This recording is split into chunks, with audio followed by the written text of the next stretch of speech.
All right, a consumer alert for parents or caretakers tonight.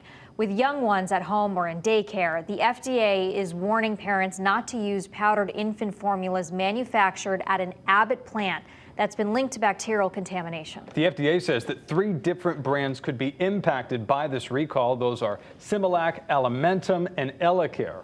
Health officials say that there have been 4 illnesses reported. All of those illnesses required hospitalization. In one case, a death was reported because of the potentially dangerous bacteria. Abbott says the recall doesn't affect any liquid formulas, just the powdered ones. Today, we are joined by Dr. David Sink from Connecticut Children's Hospital. Thanks so much for being here, doctor. Happy to be here. Thank you. Okay, so tell us, how does this recall impact Connecticut Children's Hospital? Sure. Well, I'm a neonatologist and medical director of our NICU at UConn, and we also have patients in our Hartford NICU who may have been exposed or potentially exposed to those recalled powder cans. So with our team last night and today, we've been reviewing all of our codes for those infant powdered formulas and removed all of those formulas from our supply and our warehouses and replacing them with the appropriate either liquid formula or similar formula from a different brand. All right, doctor, so if I'm a parent and I've been using this powdered formula with my baby at home for the past several weeks, maybe the past several days, I'm just seeing this, what should those parents do? Sure. Stay calm. I will say this is a concern, but the incidence is relatively low. It is important to check that can that you may have of powdered infant formula. And Similac, Abbott has provided SimilacRecall.com website where you could enter in the code from the bottom of your can, and it will tell you if that's part of the recall or not. We've been doing that ourselves at Connecticut Children, and it's very easy to use.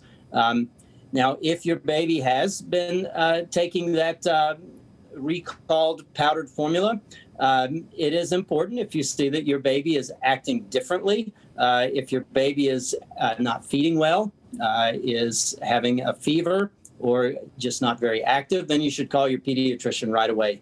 But I would just say that the likelihood of this happening is a relatively low likelihood, but it is something to be on watch for. Okay, so parents who have been using formulas, to switch formulas can be incredibly stressful because your child works on that formula, that's what they're used to, that's what they've been using. If that formula isn't within the expiration date, I think it was like April, can they still use that product is what I'm trying to ask, if it is not within that date?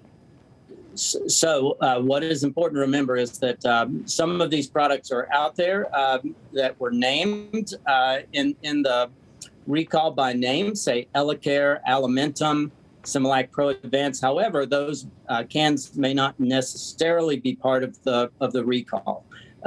If you have any questions, it's always a good idea to follow up with your healthcare provider just to get reassurance of whether that product can continue to be used. There are possibilities you could switch to the liquid formulation of the same product. There are, however, products, the Elecare and the Alimentum, that are sort of specialty products that you have to be careful about switching to for tolerance reasons, and those you'd want to talk with your healthcare provider about as well. Dr. David Sink from Connecticut Children's. Doctor, we appreciate it. Thank you. Thank you. Sure, anytime. Thank you.